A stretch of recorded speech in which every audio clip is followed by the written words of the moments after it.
Good evening to all. இது Wednesday evening ஒரு 6 மணிக்கிட்ட தான் மேலே மாடிக்கு வந்திருந்தேன். எப்பவும் போல் துணி காய வச்சுருந்தேன்னா ஸோ அதை எடுத்துகிட்டு போகலான்னு தான் வந்திருந்தேன். துணியெல்லாம் எடுத்துகிட்டு அப்புறம் கீழே போயிட்டேன். மடித்து வைக்கல, அப்புறம் மடித்து வைக்கலான்னு சொல்லிட்டு எடுத்து வச்சிட்டேன். அதுக்கப்புறம் பாப்பாவுக்கு பால் காய வைக்கலான்னு சொல்லிட்டு பால் எடுத்து வச்சுருந்தேன். காலையிலே காய்ச்சி வச்சுட்டேன். ஸோ லைட்டாக சூடு பண்ணணும், அவ்வளோதான். அதுக்கப்புறம் எனக்கு ரொம்ப தலைவலியாக இருந்ததா, ஸோ அதனால் எனக்கு ஒரு பிளாக் காஃபி போட்டுக்கலான்னு சொல்லிட்டு பிளாக் காஃபி போட்டுட்ருந்தேன். பாப்பாவுக்கு பால் ஆற்றி கொடுத்துட்டு எங்கள் அம்மா வந்து சின்ன வயசாக இருக்கும்போது இந்த காஃபி தான் போட்டு கொடுப்பாங்க. ஏன்னா வந்து பால் இல்லாத நேரத்துலலாம் இந்த காஃபி போட்டு கொடுப்பாங்க. ஸோ நல்லாயிருக்கும், டேஸ்ட்டும் நல்லாயிருக்கும். மேபி தலைவலியாக இருந்தால் இந்த காஃபி குடித்தா ரொம்ப தலைவலியெல்லாம் போயிடும். நான் எப்போ தலைவலித்தாலும் இந்த காஃபி தான் போட்டு குடிப்பேன், நல்லாயிருக்கும். ஒரு கிளாஸ் வந்து தண்ணி எடுத்திங்கன்னா அதில் கொஞ்சம் இஞ்சி வந்து தாராளமாக சேர்க்கணும், அப்போ தான் நல்லாயிருக்கும். இஞ்சி வந்து கொஞ்சம் பெரிய துண்டாக எடுத்து நல்லா தட்டி சேர்த்துக்கோங்க. ஒரு கிளாஸ் தண்ணி எடுத்திங்கன்னா அது அரை கிளாஸாக சுண்டுற வரைக்கும் அதை நல்லா கொதிக்க வைக்கணும். இஞ்சி சேர்த்துட்டு அது கூட வந்து கொஞ்சமாக காஃபி பவுட்ரு சேர்த்துக்கோங்க. உங்களுக்கு எவ்வளோ தேவைப்படுதோ சேர்த்துக்கோங்க. ஸ்ட்ராங்காக வேணால் நீங்கள் கொஞ்சம் ஜாஸ்தி கூட சேர்த்துக்கலாம். அதை வச்சுட்டு நல்லா கொதிக்க வைக்கணும். அது ஆஃப் கிளாஸாக வர வரைக்கும் நல்லா கொதிக்க வைக்கணும். அடுப்பில் வச்சிட்டதுக்கப்புறம் அருண் கரெக்டாக ஒரு 6:30 கிட்ட வந்திருந்தாங்க. வரும்போது சிக்கன் வாங்கிட்டு வந்திருந்தாங்க. ஏன்னா வந்து தொன்னை பிரியாணி பண்ணலான்னு சொல்லிட்டு தான். ஏன்னா ஒரு 1 மந்த்தாக கேட்டுட்ருக்காங்க தொன்னை பிரியாணி பண்ணித்தாடி அப்படின்னு சொல்லிட்டு. நானும் நினைக்குவேன் அப்புறம் பண்ணலான்னு சொல்லிட்டு விட்டுடுறேன்.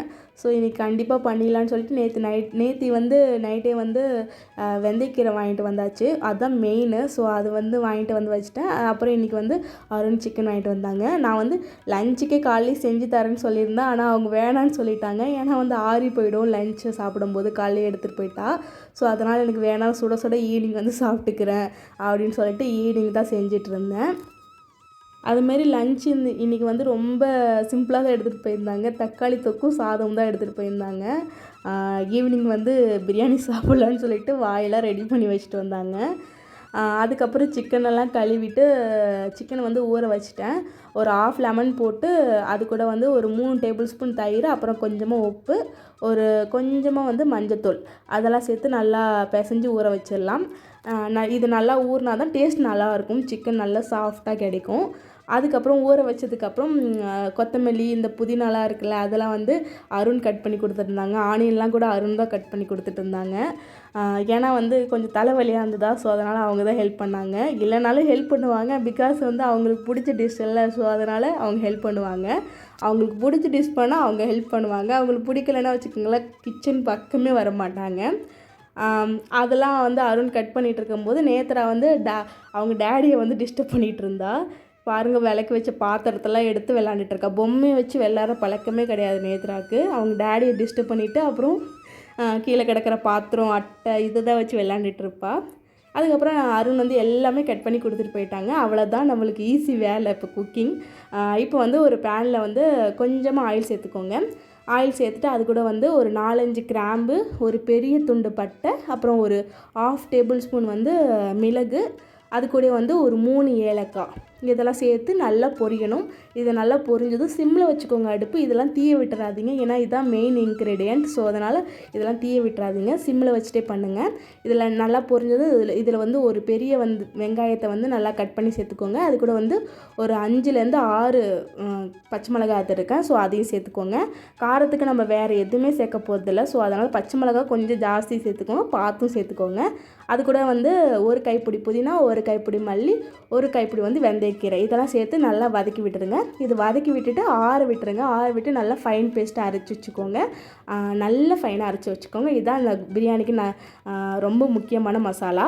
அதுக்கப்புறம் ஒரு குக்கரில் வந்து எப்பவும் போல் ஒரு டேபிள் ஸ்பூன் வந்து கீ சேர்த்துக்கோங்க. அதில் வந்து 4-5 லவங்கம், ஒரு துண்டு பட்டை, அதுமாரி ஒரு 3 ஏலக்காய், அதுமாரி ஒரு பிரியாணி இலை, அப்புறம் வந்து ஒரு 1/2 டேபிள் ஸ்பூன் வந்து மிளகு இதெல்லாம் சேர்த்துட்டு நல்லா பொரிஞ்சு விட்டுட்டு அது கூட வந்து ஒரு பெரிய வெங்காயத்தை கட் பண்ணி சேர்த்துட்டு இது நல்லா வதங்கினதும் இதில் 2 டேபிள் ஸ்பூன் வந்து இஞ்சி பூண்டு பேஸ்ட் சேர்த்துக்கோங்க.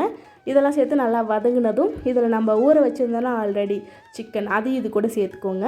சிக்கனை சேர்த்துட்டு நல்லா வந்து கிளறி விட்டுருங்க. நல்லா கிளறி விட்டுட்டு திரும்பி வந்து ஒரு 5 நிமிஷத்துக்கு சிக்கனை வேக வச்சுருங்க.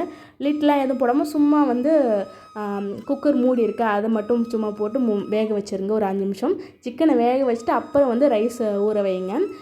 ஏன்னா வந்து ஒரு அரை மணி நேரத்துக்குலாம் ரைஸ் ஊற வச்சிங்கன்னா கண்டிப்பாக வந்து அரிசியெல்லாம் உடஞ்சிரும். எப்பயுமே நான் ஆல்ரெடி இந்த டிப்ஸ் சொல்லியிருக்கேன். பிரியாணிக்கெலாம் ரைஸ் ஊற வைக்கும்போது ஒரு 10 நிமிஷம் ஊற வைங்க போதும். நான் எப்பயுமே இந்த சிக்கன் வேக வச்சுட்டு அப்படி தான் வந்து ரைஸ் ஊற வைப்பேன்.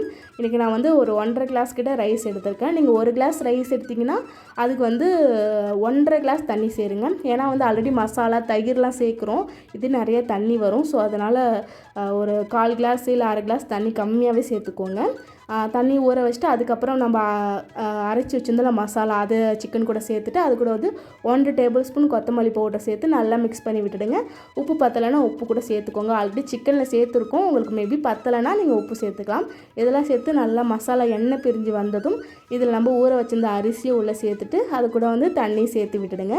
தண்ணி சேர்த்து மூடி போட்டு லிட் போட்டு இதை வந்து ஒரு 2 விசில் விட்டுருங்க. ரொம்ப ஜாஸ்தி விட்டுற வேணாம், குழஞ்சிடும். ஸோ 2 விசில் விட்டுருங்க. பிரியாணிக்கு லிட் போட்டு விட்டு கீழே பார்த்தா அந்த பாதி லெமன் இருந்தா அதை எடுத்து நேத்ரா சப்பிக்கிட்டு இருந்தா. எனக்கும் அருணுக்கும் அதை பார்க்கும்போது உடம்புல கூசுது. ஏன்னா அவ்வளோ புளிப்பாக இருந்தது. ஆனால் அவள் மூஞ்சில் எந்த எக்ஸ்ப்ரெஷனும் இல்லை, அவள் பாட்டுக்கு சாப்பிட்டுட்டு இருந்தா. அதுக்கப்புறம் வந்து ரைத்தாக்கு ஆனியன்லாம் கட் பண்ணியாச்சு. இந்த ஆனியன் வந்து நல்ல ஒரு 4-5 முறை வாஷ் பண்ணிக்கோங்க. அப்போ தான் வந்து அந்த ஆனியன் ஸ்மெல் இல்லாமல் இருக்கும், சாப்பிட்றதுக்கு நல்லாயிருக்கும். அருணுக்கும் ஆனியன் சுத்தமாக பிடிக்காது. இதில் கொஞ்சம் வெள்ளரிக்காய் சேர்க்குறதால சாப்பிட்டுப்பாங்க. இந்த தொன்னை பிரியாணி கடையிலலாம் வந்து இந்த வெள்ளரிக்காய் ரைத்தா தான் கொடுப்பாங்க, டேஸ்ட் சூப்பராக இருக்கும். அதனால் நான் இன்றைக்கி வெள்ளரிக்காய் ரைத்தா தான் பண்ணியிருக்கேன். ஒரு பாதி ஆனியன் எடுத்துருக்கேன், அதுமாரி பாதி வெள்ளரிக்காய் எடுத்து 2 ஈக்குவலாக சேர்த்துட்டு அது கூட தயிர் உப்பெல்லாம் சேர்த்து மிக்ஸ் பண்ணி வச்சாச்சு. அதுக்கப்புறம் குக்கர்லேருந்து விசிலும் வந்தாச்சு. ஒரு 2 விசில் விட்டு ஆஃப் பண்ணிவிடுங்க. இது நல்லா ஆற விட்டு அப்புறமா ஓப்பன் பண்ணுங்கள். சுட சுட போட்டு கிண்ட வேணாம், கொஞ்சம் பொறுமையாக அப்படியே எடுத்து விடுங்க. அப்போ தான் ரைஸ்லாம் உடையாமல் கிடைக்கும். அவ்வளோதான் கைஸ், சூப்பரான பெங்களூர் தொன்னை பிரியாணி ரெடி ஆகிடுச்சு. டேஸ்ட் ரொம்ப சூப்பராக இருந்தது. கீழே வீட்டுக்கு பக்கத்து வீட்டுக்கெலாம் கூட கொடுத்துருந்தேன். அவங்களாம் சாப்பிட்டு பார்த்துட்டு சூப்பராக இருக்குன்னு சொல்லியிருந்தாங்க. அதுமாரி ஃபஸ்ட் டைம் பண்ண மாதிரியே இல்லை டேஸ்ட்டு, ஹோட்டலில் சாப்பிட்ற அதே மாதிரியே இருந்தது. நீங்களும் கண்டிப்பாக ட்ரை பண்ணி பாருங்கள். ரொம்ப ஸ்பைசியாலாம் எதுவுமே இல்லை, ரொம்ப சட்டிலாக இருந்தது. குழந்தைங்க கூட கொடுக்கலாம். நேத்ரா கூட இதாக சாப்பிட்டுருந்தா. அவ்வளோதான் கைஸ், இந்த வீடியோ உங்களுக்கு பிடிச்சிருந்தா இந்த மாதிரி வீடியோக்கு நம்ம சேனலை சப்ஸ்கிரைப் பண்ணி வச்சுக்கோங்க. நெக்ஸ்ட் வீடியோவில் பார்க்கலாம். பாய்.